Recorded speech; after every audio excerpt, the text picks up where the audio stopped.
Welcome back to Wired for Change, where we look at how to turn bold ideas into impact. I'm your host, Amy Yee. Today, we're diving into a topic that affects us all, whether we realize it or not: service design within the public sector. When experiences are designed around people, journeys, and pain points, from consumption all the way to delivery and back again, the results can be something that is much more than efficiency. It can touch on so many things, including trust, something that we talk a lot about on this show. Today, my guest is Shannah Segal. She is a senior experience design manager with the Ontario provincial government, and she's got a ton of experience to draw from for this episode, from being an entrepreneur within experience design to working on some really interesting projects around the world. And we're so happy to have her here today. She has really helped to shape, experiences by combining design thinking and user experience to improve how people interact with public service today and with all kinds of services. When we think about, experience design and service design, we need to think about how to explore how human-centered design really can drive impact and how that translates. We can look at how culture shift happens within large organizations and large systems, and think about how design leaders can balance innovation with accountability within the public sector. I'm excited to get into this today because of, my own background within service design, within healthcare, and in other areas. And Shauna, welcome to the show. Thank you so much. I'm really happy to be here. Amazing. So, government services can sometimes evolve around policies as opposed to people, which can cause, friction. And there are lots of other elements at play. I was wondering if you could help us understand a little bit more about what service design means within the context of government and how it is different from traditional ways of building programs or services. Yeah, definitely. So service design, I think, is one of those practice areas that could potentially be uniquely suited to government. I know that service design is practiced in many other types of industries as well, but when we think of the government context, it really is an arena for so many different inputs, and we have the prerogative to serve so many different kinds of people. We don't have the luxury really of sort of defining a market segment or like targeting certain specific consumers, for example. We really have to be all encompassing. And I think that's why service design is really uniquely suited to the government context, because baked into service design is this notion of being holistic, being accessible, and really taking into account the experiences of wide ranges of people, all different backgrounds, different language levels, different geographic locations. So I think that's why service design is should be so entrenched in government processes. Is it always? Well, I'm sure we'll get into that later. But sort of contrasting to that is the more, I guess, legacy government service delivery model that is really focused on program and policy. I come from a non-government background. I was in sort of industry for most of my career. So I'm still learning about what policy is and program delivery in the government context. But I really think that one of the reasons service design is hopefully going to be more and more embraced and has made its way into the government is because it really considers all the touch points in a system. So it's not really just about the policymakers or the program analysts or the coordinators, but it really does sort of take into account all those different factors that go into the delivery of any kind of government service. So one of the things I sort of learned about early was policy does have a consultation uh, practice, like, public consultations are a thing that I heard about early on, and I sort of thought, "Oh, great, so that's like user research, right?" And it took me, like, a while to figure out that actually it wasn't. It's a different kind of engagement. It's not as individual, it doesn't really involve activities like contextual inquiry, walking a mile, going to see how the policies are playing out in, like, the lived everyday experiences of the actual individuals who are affected by them. And so, it's rarely one-on-one. It's more sort of here's a forum in which we, the entity will describe to you what we think is gonna happen, and we'll take your feedback, in a very sort of controlled format. So that was sort of, quite different. It tended to focus a little bit more on, like, the focus group and survey methodologies, which is a little bit in contravention of what service design often tries to do, which is more observations and conversations. So I think that's a little bit about how it sort of differs from policy. And then in terms of program design, what I've noticed is that program design can really be shaped a lot by operational and technical capacity, which sometimes tends to trump the true needs of those people who are involved in both delivering or receiving the service. So, we have a platform, let's try to use it. Mm, Or mhm. this unit exists in a team somewhere. What can they do? Which obviously we want to always be efficient and use our resources economically, but sometimes those prerogatives can come at the expense of what really is the problem and who are the people and what is the right solution for that. So I think service design also has the ability to illustrate that, illuminate it, and at least sort of bring that up into the conversations and the decisions that are made around service delivery. You made so many great points there, Shauna. Thank you for that. I really like the point you made around how within the government context of the public sector, you don't have the luxury of like narrowing down, your market focus and saying, well, it's okay to leave these people out, or we really care more about this group, like you can in industry often when you're thinking about designing for a specific customer segment, for instance. Mhm. I think a lot of Mhm. people don't appreciate that when they haven't worked in the public sector. So I love For that sure. point, right? Um, Yeah, yeah, and actually in private, you want to do that. yeah, You want to focus into, like, your most profitable segment or the segment that you're really targeting, whereas we're existing in a very opposite, right. uh, Well, because it's not like situation. business efficient necessarily, right? Yeah, yeah, exactly. Right, maximizing your ROI, right? In that way, Mhm, depending on how you mhm. define your ROI. Yeah, Um, yeah. and then the other point that you made around just how the methods used in policy development, the research methods are different from what you might normally think of as user engagement when you're doing design thinking or user experience design. And do you think that the two can be blended together effectively? I Yeah. do. Yeah, I really do. I think maybe one of the challenges in service design and in bringing it into government has been the sort of adjacentness of different practice methods. Mhm. I used to have this little acronym that I haven't trotted out in a while, but I will trot it out here. It's called TTKTS, two things kind of the same. Oh, I love that. And I used to say that a lot because that's actually a very tricky space to be in when you're talking about different methodologies or even anything. Like if you have two things that are sort of similar, they get very fuzzy very fast. Whereas if you have two things that are clearly differentiated for super different purposes and it's obvious to everyone that these are two different things, that brings a certain clarity, right? Mhm. And because the service design practice does exist adjacent to and overlapping with many other practices that are very common, lean, for Mhm. example, things like competitive scans, jurisdictional scanning, consultations versus user research. There's a temptation to sort of think, well, oh, this is just new names for, the same thing that we've been doing all along. But there are differences in the methodologies, in the kinds of findings you get. And so it's I think it's incumbent on us to make that sort of introduction of the practice comfortable, but clear to the folks who are going to be sort of engaging in it. Mm. Um, That's super interesting. but yeah, like to answer your question, of course they can exist together. Like some of our best collaborations have been when we've worked with lean teams because we bring slightly different but really like what's the word that I'm searching for? Complementary. Really complementary insights. And so if we can do that, that would be great.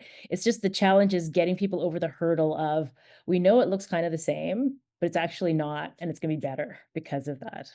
Yeah, especially for stakeholders that need to buy in to having, everyone involved and at the table kind of thing, and understanding the Mhm. different outputs and why it's important to take all those approaches as opposed to, well, can't we be more efficient and consolidate into just one approach and use this same thing for everything?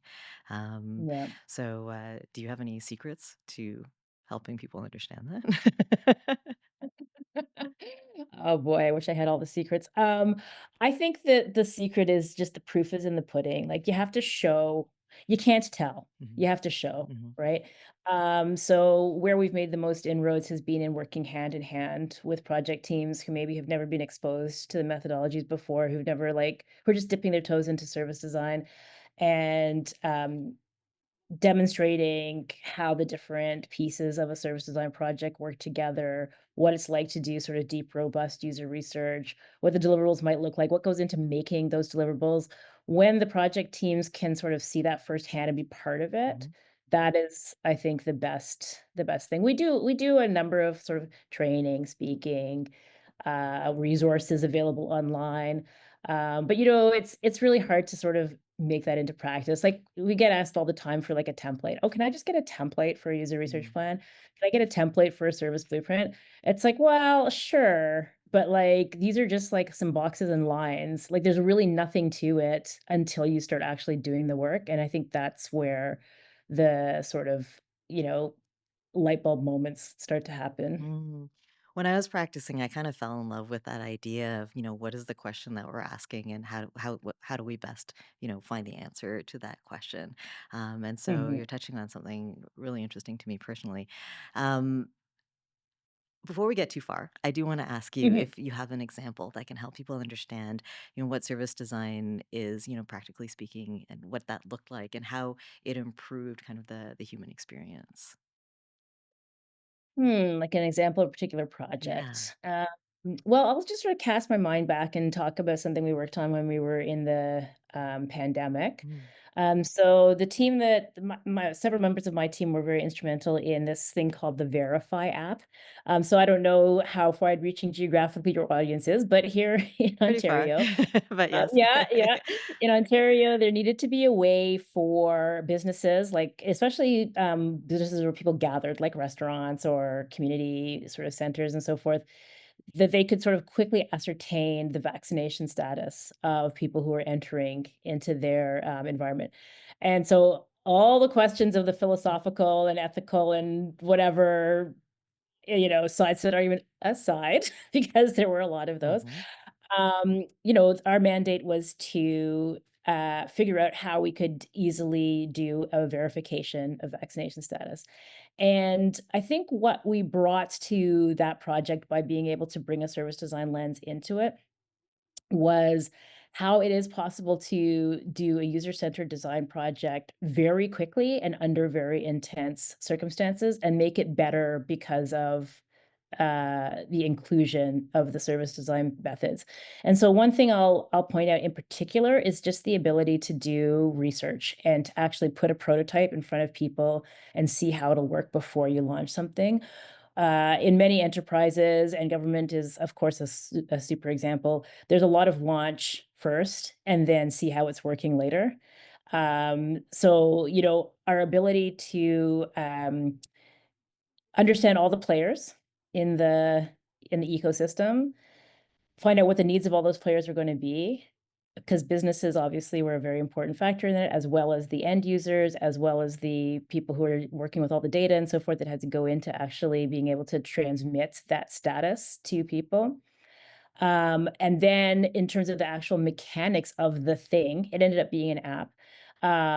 Would it be easy to use? Like, would people be able to pull it out at a certain point in their day and actually show it to another person in a certain environment and have them easily get that information and then proceed with like the task at hand, which would be, entry or not entry, and then whatever the follow-up would be. So that's kind of a tricky scenario. Like if you think about it, it feels kind of simple, and I think it was a testament to the power of service design that when it actually launched, it was pretty simple.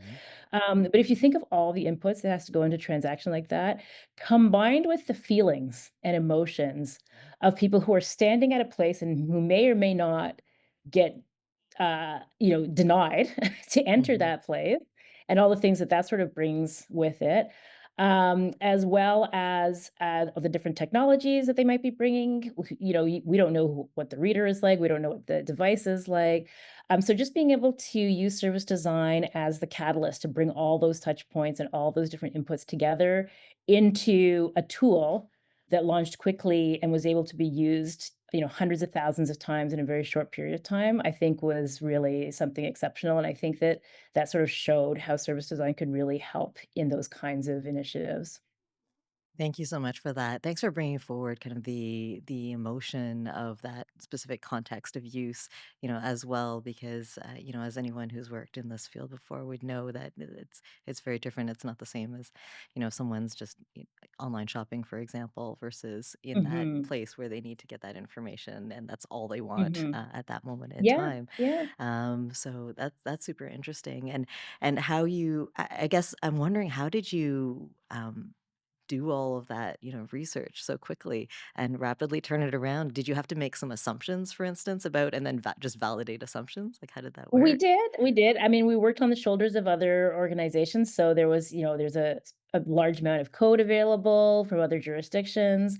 Um, I would I like to say that, part of the reason that many of the digital, especially things that we did during, COVID, but I will point out actually that that was a very mixed digital and non-digital initiative because a large part of the service interaction is the person standing in front of another person at a public location. So Mhm. so it's like a really good mix. But I think part of the reason was, it was such a funny time when a lot of people were not working that we had like unprecedented access to user participants. So, It's, like, so that was sad, but so funny. I know. It was like the silver lining of the horrible dark cloud that was the pandemic was, people were around a lot That's with nothing to do. funny. So that really actually helped quite a bit. Wow, that's really interesting. And do you feel like people learned out of that experience of being part of the design? Like, learned things that they can I apply do. later? Yeah. I do think so for sure. Yeah, yeah, amazing. And so getting back to some of the methodologies, like what are some of the methodologies that you like, to use within service design today, and how do you choose them? Yeah. I mean, I think for us, like the most important thing is the user research, because it's the underpinning, it's the foundational piece that sort of informs everything else that happens. We try to always advocate for user research, work it into projects much as we can. And the types we tend to sort of focus on are good old one-on-one stakeholder interviews. Which we still find to be like one of the richest forms of gathering life experiences and sort of organizational day-to-day, like, how do you actually interact with this thing? And we really stress doing that with all of the sort of actors in the system. So there's still a bit of a, preference to focus on the end user, like the recipient, the member of the public. And we're constantly sort of harping on like, oh, that's only one part of the equation. Like there's these others like six roles that also go into it. So, user research, we also do as much as we can observational, like contextual inquiry, where we're actually going to the place where the people are and watching them and seeing how they interact with things, seeing what their um, systems are like, seeing what their life is like. It's like some really great examples where we worked with a compliance program for farming and agriculture. And so members of the team went to the farm with the goats and watched how the farmers opened the doors and closed them and what they recorded and how they did that. So that we could really truly dive into what compliance means for them. Because I think when you're thinking of like a compliance policy, that's all sort of words on paper, right? Or like decks and documents. But what compliance policy means to the people on the ground is like, does my door close properly on my barn? And so that is like a very different lens that sort of comes to it. So observation and interviewing still like probably our number one and two types of methods.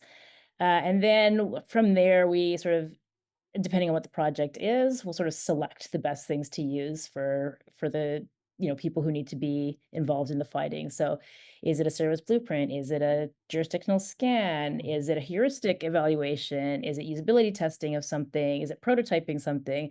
So we sort of pluck from our toolbox of methods, activities, and deliverables, depending on what best suits the project, which I will say can be frustrating actually sometimes for the stakeholders because they're like, "Give us the pattern of exactly what you're gonna do, Mhm.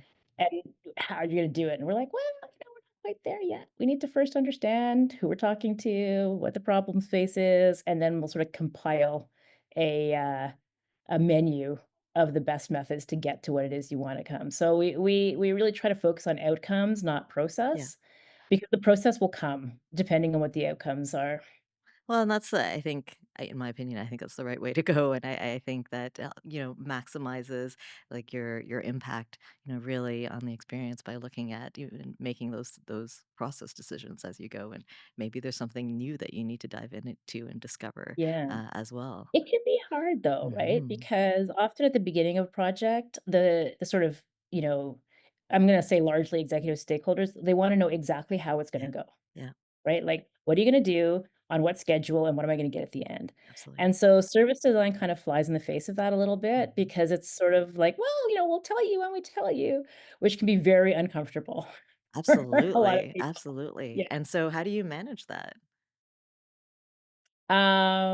We try to be as warm and engaging and inspire trust from the beginning, It's true. so that it's like, "Don't worry, we're not gonna leave you high and dry, Yeah. like, you'll get something." We do show examples and samples from previous work, Hmm. when we're asked to. We will sometimes enlist people to speak on our behalf, Hmm. like, "This project went well, and we didn't exactly know how it was gonna go from the beginning, but, trust your colleagues that it's actually gonna work, and it's gonna be fine." A lot of it, though, I have to say is goodwill and, attempting to show what we can early on, balancing that with let's not get ahead of ourselves before we really do actually understand the problem space and what we can deliver. That's really interesting, and it it can feel like a little bit of black magic, I think, to folks who aren't actually doing that work, and so that aspect of building confidence and trust is very important. And I Mhm. mean, I think it's something that you acquire as a skill. I'm sure that you're very skilled at it, Shauna. um, Well, I guess I'd have to ask my bosses about that. But yeah, thank you. I want to go back for a second to something that you said around who to involve and who you're thinking about when you're doing the user research, because you did mention that often. Uh, the focus is on kind of the end users, but in service design, there is a need to bring in some of those back end kind of users as well, or to consider compliance, as you said, from an organizational lens, or in the past I've considered cybersecurity teams, for example. So in an incident, what is the experience that they have, and are they able to get the information that they need, and how does that impact other parts of the experience as well. And so I'm wondering, like, are there folks that you've pulled in, or perspectives that you've pulled in that are newer or might be a surprise to people? That they would be surprising, but maybe just not common, Hmm. if that makes sense. Yeah. So, we still sometimes I wouldn't say it's a raised eyebrow, but it's not like the first thought to bring in, for example, frontline, people who are like standing at counters or Mm-hmm. kiosks who are doing sort of frontline service. Like traditionally, those folks aren't really sort of part of a program design or a policy-making process. And so that can be a little bit, new, I think, sometimes for people. Hmm. But, I think there's, like, a lot more understanding nowadays of, like, the multidisciplinary team and what it actually takes to deliver a complex service. So, I think that that's one of the areas where, we've made some really good inroads. Like, we still do. I mean, I think in every organization, you're gonna hear people saying, "We work in silos, da, da, da, da, da." Hmm. And that's certainly still true, but at least there's, like, an understanding of the different parts of the silo that kind of need to be pulled in. So I think that sort of gets a little bit better. Um the balance I find that's challenging is having enough of the right people there without overflowing the project so that you're in, like, 50-person meetings, Hmm. and stuff like that. So we do have work to do, I think, in that respect. Like, how can you make the team small and nimble enough that it's really effective, but large enough that we're encompassing all the people we need to? And that's I think something that many design teams struggle with, as well as other kinds of practitioners within governments all over the place. Hmm. Hmm. We've talked about the fact that, I mean, service design isn't new, but it is, a challenge sometimes. I'm just curious, when did you first hear about service design and what did you think, like when you found out about it? Oh, that's a great question. Wow. When did I first hear about it? Well, I guess it was when I was in my master's degree, maybe even a little bit before that. So that would have been 2012 to 14, so more than 10 years ago. Mhm, I was studying for a Master of Design in Strategic Foresight and Innovation, and some of the readings sort of alluded to, or not alluded to, or were flat out about service design. And so that was kind of when I dove into it. I'm pretty sure I heard about it before that, but I think that's when it sort of burst onto my consciousness, if if I could describe it that mhm. way. So I did a lot of that sort of foundational reading, and I was like, "Oh yes, this is what we've been looking for." Um, and then we, sort of around that time or even before, we started to bring it into, my company's service offering as well, Mhm, because we were sort of build ourselves as a UX design firm. mhm, But, we could see already when we're doing UX projects that, like, the problem's not in the interface, mhm. right? There's this whole other thing behind that's going on, and that's sort of where service design really stepped into that void. Are there any, examples that, maybe you weren't directly involved in, but just kind of inspired you at the time or have inspired you since where you've seen service design really make a difference? Yeah, I mean, there are probably many. To think of a particular one on the spot, I mean, I've been the recipient of some really greatly designed experiences in my personal life. Yeah? Okay. So I think one of the times when I was like, "Oh, somebody really thought this through." Mhm, What was the service?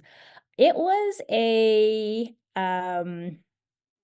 it was like a renovation thing that I think I was doing. I think it was Got Junk or one of those, like, sort of removal services or mhm. something like this, where I was like, "Okay, I'm gonna book this service. Oh, look, I can do it online. Oh, they have all the information I need. Oh, there's, like, a very robust and excellent scheduling system. Oh, it explains exactly what they take and don't take.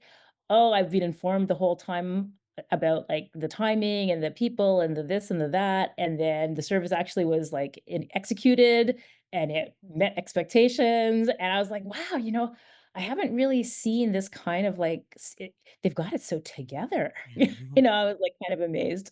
So I'd say I've found sort of good ones in life. I actually am quite a fan of my grocery delivery Oh, service, which really? yeah, well, one of the big chains, I won't say which one, but, you know, I personally don't love grocery shopping, Mhm. and so when the service started to be offered, I was like, "Oh, this is exactly what I've been looking for."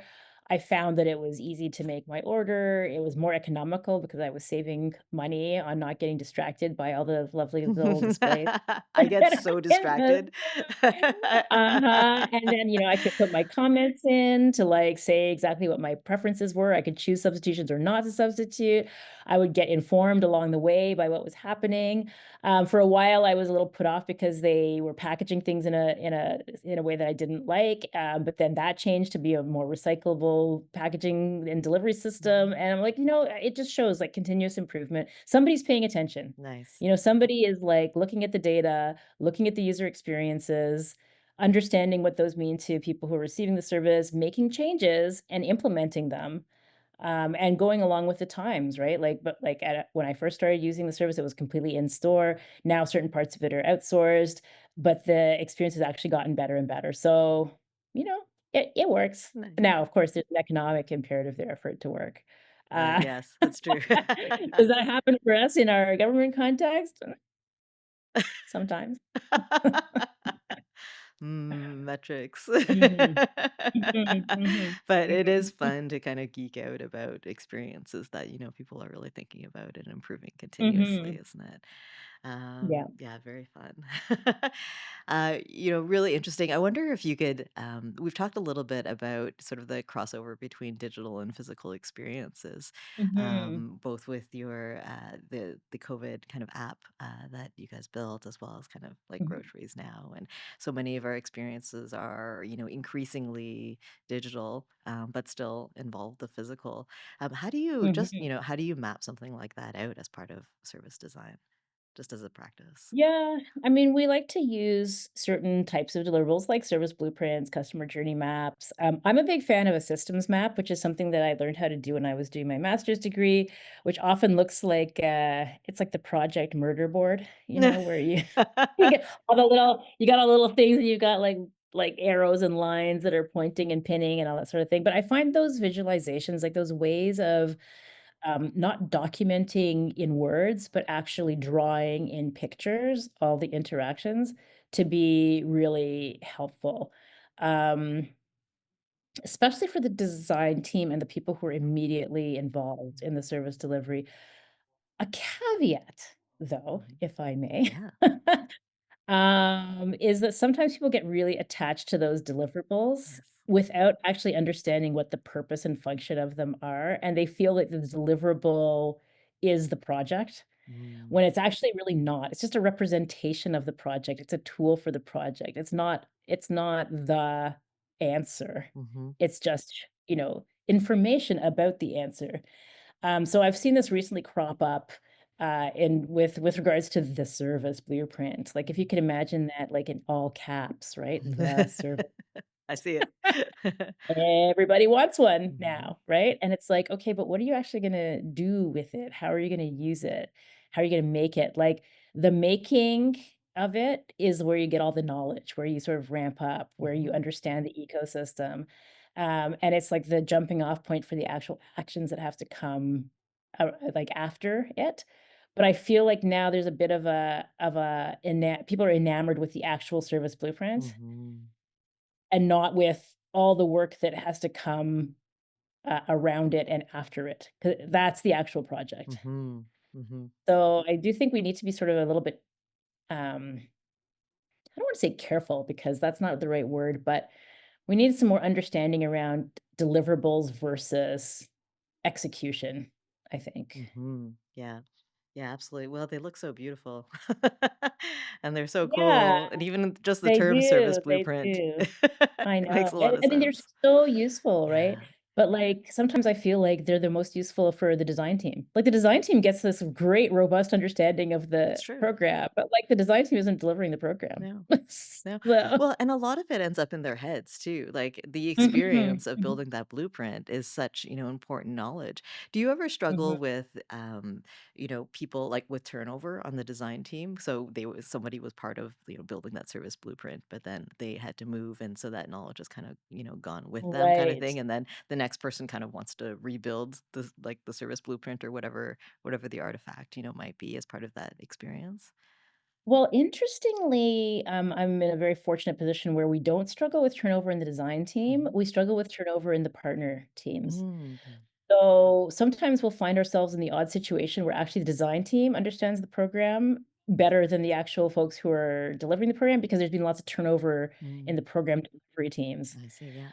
It's a challenge as well. Yeah, so Yeah. that's where that's a real challenge more of a challenge for the delivery teams than for us, to be honest. Mhm. Because whoever else has gone with you on that journey of creating that blueprint is also really Yeah, key, and that's something that they've gotten out of it too, and yeah, and it yeah. enables, faster and clearer decision making, for them and faster and clearer kind of training and action, lots of things. Yeah, exactly. I Yeah. mean, that is one of the real benefits of a service blueprint. Like, I don't wanna come down on Yeah, it's service okay. blueprint, like they're the Frankenstein of the service design world or anything, but, they are great for ramp up, right? Yes. So in situations where partner teams are turning over quite a lot, having a really robust service blueprint is a great tool for that team to be like, "Let me get an understand." New person comes in, "What's this problem space that we're working in?" The service blueprint can be a really good, um, artifact for that, for Mhm. sure. Mhm. As things, move towards being, or continue to move towards being more agile and changing, and with the introduction of new technologies and turnover of technology, as well, do you find it's a struggle to maintain any of the design artifacts that you use as things change over time? Yes. Yeah. No silver bullet for that, I'm assuming. Even just No. the processes of an organization getting that, especially if you're going through a transformation, I found as well, and everything Mhm. kind of changes over, and then you're trying to map kind of the new to the old just to make sure you haven't left anything behind. There's Yeah, certainly a lot of prep work that goes into that, yeah, and then work that has to happen post, and then on an ongoing basis as well. for sure. Yeah, Yep. yeah, But that's just never gonna yeah. change. Like, we're gonna have to deal with that for the rest of our lives. So, you sort of have to just embrace it. It's part of the process. Fair enough. Fair enough.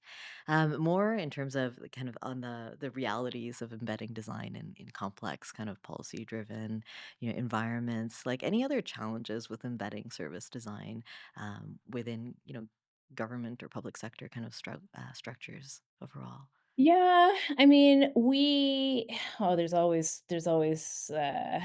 challenges. I mean, there's the what I talked about before with, like, the 2 things kinda the same. Yeah. Like, it's just a new word for something that we've already been doing, process mapping, lean, project management, all those sort of things. We still do have challenges with just acceptance of the methodologies. Like, I've been, and I won't, limit this to my work in Mm. government, but for the whole of my career, we've been explaining to people why it's important to do user research. Like, I sort of had a moment of, of like reflection, for want of a better word, recently, where I was like, I've been in this for like 25 years, and I'm still explaining to people why it's important to talk to the user. Like, really? Like, what happened? You know, I was joking with my family members over dinner the other day that, like, maybe I should make a T-shirt with, like, the hashtag, "Maybe we were wrong." Like, you know, and of course, they were like, "Come on, don't be silly, like, that's not true." But I sort of thought maybe that we would just become part of the service design methods would by now, maybe not called service design, but just like, Mhm. user research and design thinking and stuff like that would just be part of everyday business, but it's not. It's not yet. And What is so it in like, our DNA that okay. prevents that? Like, I don't know what it is. Yeah, I don't know. I think it's maybe something around the interplay between evidence and desire. I want the thing to work this way because it's how I've envisioned it, and in my mind, it makes sense, versus, "Look at the evidence, the thing doesn't work the way that you want it to, for a multitude of reasons. Can you come around to accepting that?" I think that's a very hard conundrum for people in all walks of life, Mhm. from rulers of nations to people deciding how they're gonna hang a picture on a wall. Hmm. You know what I mean? Yeah. Yeah, maybe it's part of our survival instinct or something to be naturally predispositioned to seeing, our own, point of view first, Yeah, perhaps. yeah, yeah. It's just a really interesting kind of reflection, and I like your, maybe we were wrong about things. And it's always important to challenge, right? Mhm, Things change, mhm, and it'll be interesting to see, how things evolve with respect to AI and what it thinks our mhm, experiences should look like, mhm, and mhm. how it is probably being used as a proxy in a lot of cases as well for user research. Have you seen Yeah. any of that, or? Um, Well, it's funny because now AI now is like the word that, everybody talked about big data, and they talked about this, and they talked about blockchain, and then they talked about lean, and they talked about this. There's just always sort of like a lexicon, a vocabulary, a thing, a shiny thing that's there, and I think people are really tempted to think that it's gonna solve all the problems, right? It's the thing that will solve all the problems. But what we learn after years go by is it's another input into the complexity of the systems within which we exist. Mhm.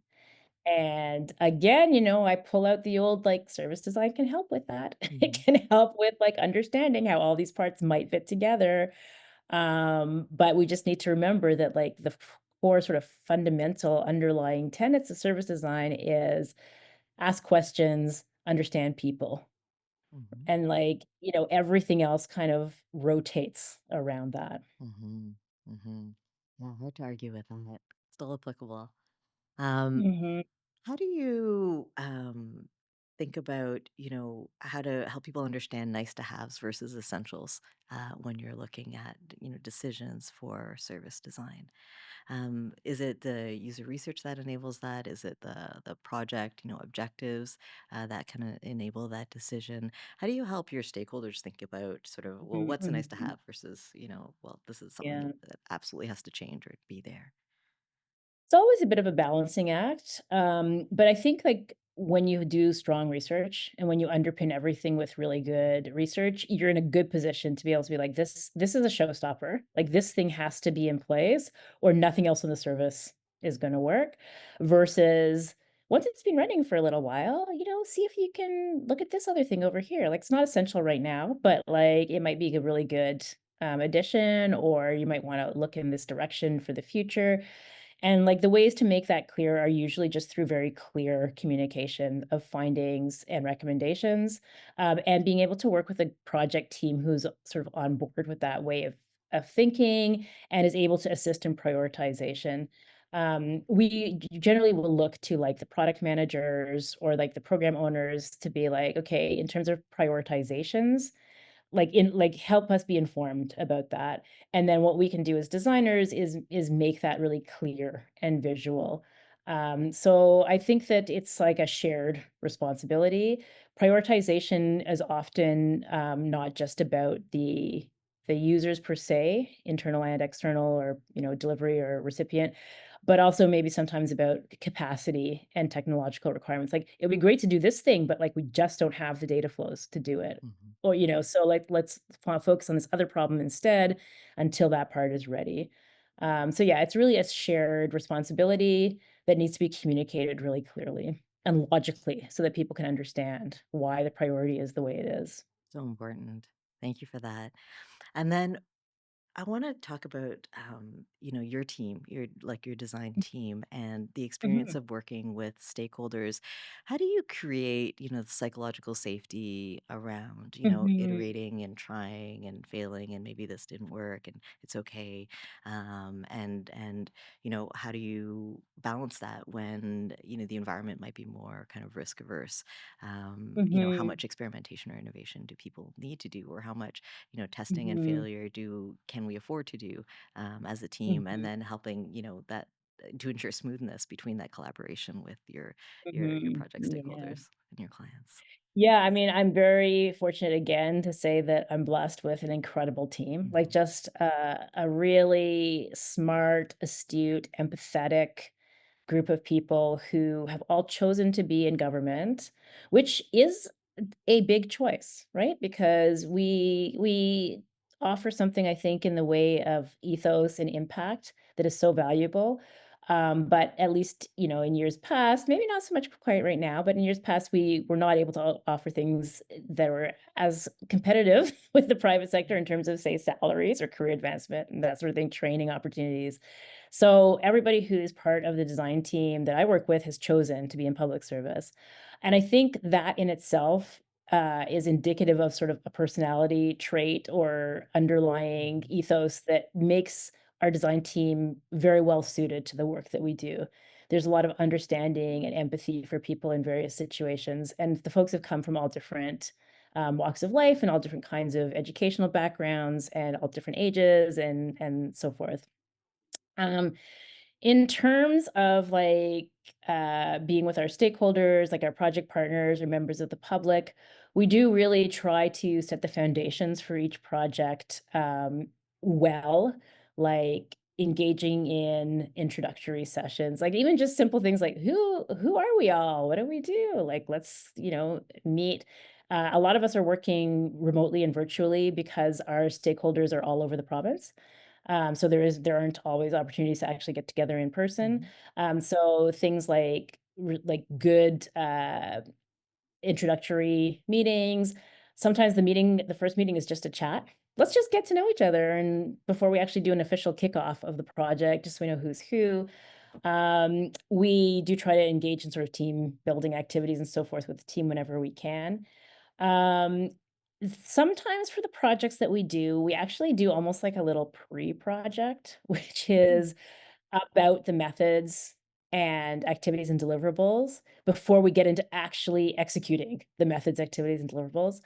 And we do that so that everybody feels comfortable with what we're going to be doing, who we're gonna be talking to, what the things are gonna look like. There's one project that comes to mind that we did a couple of years ago that was about a trauma-informed research project where we were gonna be talking to individuals who had experienced traumatic events. And we did, like, almost an entire not almost, we did an entire project before the project just about trauma-informed research.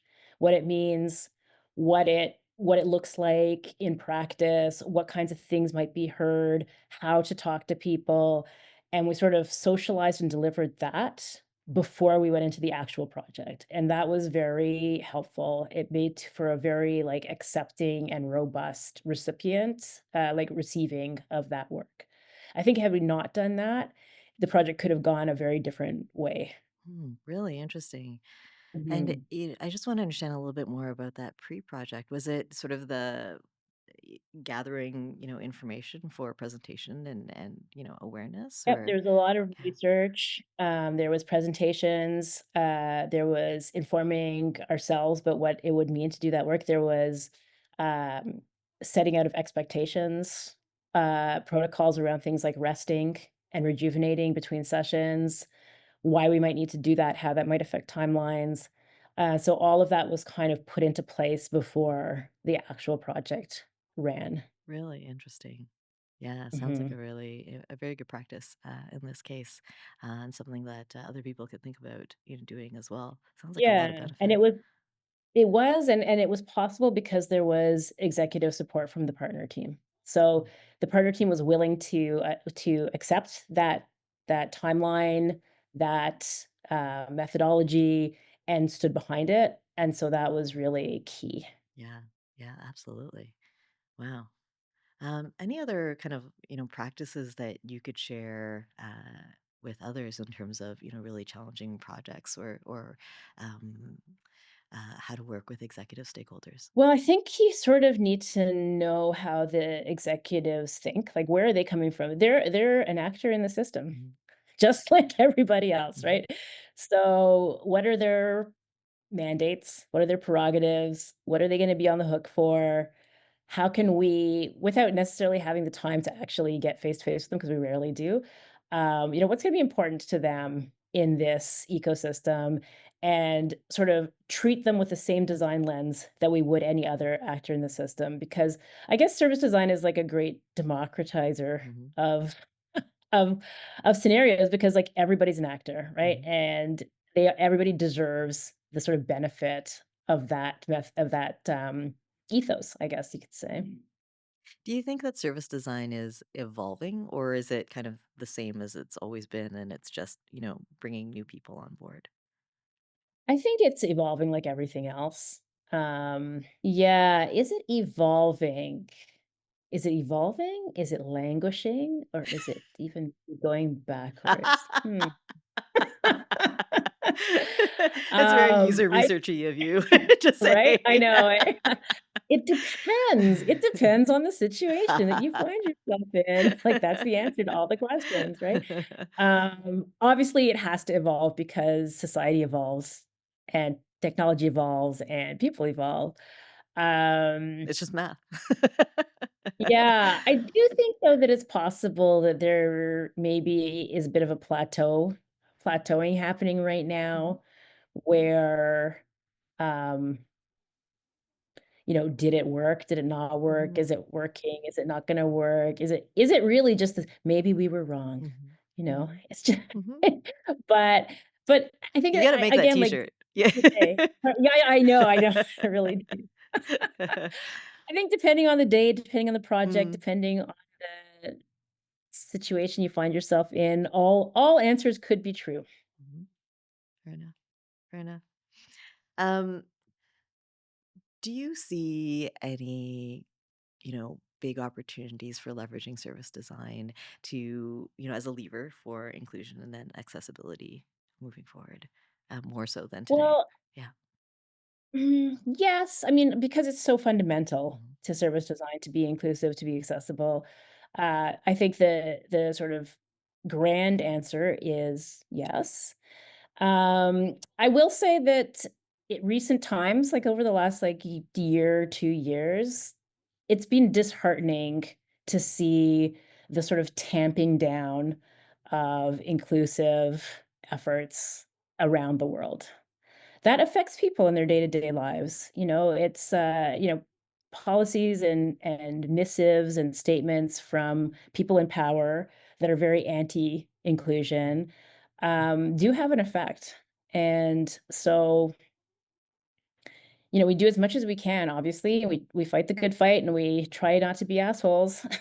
But sometimes a lot of that just surrounds us and it can be disheartening, yeah, not gonna lie. yeah.